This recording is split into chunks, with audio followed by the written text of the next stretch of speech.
శిరందాయ్ ప్రోని మిఠా pan తీసుకురాపా అని pan షాప్లో పంపించిన కార్ ఆపుకొని ఇవి ఈ పాన్ పట్టుకొని వచ్చినాడు. ఇగో ఇల్లు ఏదో మరి గసగస ఏం అర్థమవుతలేదు.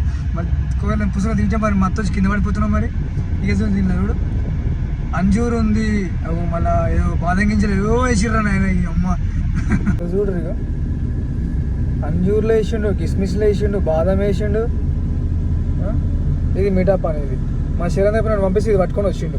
మరి దీనికి కళ్ళు తిరిగి కింద పడిపోతున్నాం. మరి వాడి మా శిరందాయ్ తెచ్చిన పాన్ తింటున్నా. నన్ను అటు పెట్టి బలి చేసినాడు. మరి ఇలా మరి ఏమేమి వేయించాడు నాకు భయం అవుతుంది. మరి కాచు పోసి వేయించినాడు గర్రగా అయితే అంత నాకు ఇక అలవాట్లేదు. ఎప్పుడైనా పబ్బు పోయినప్పుడు తింటాను నేను. అవునా కదా, చూస్తా ఎట్లుందో అయ్యేది చూస్తా. ఉన్న రోజులు మంచిగా ఎంజాయ్ చేయరు, మంచిగా తిన్నది. కొన్ని దేవుడు ఇస్తాడు కదా, అవి మంచిగా చిల్ చేయరు అప్పుడప్పుడు. ఎందుకంటే మనం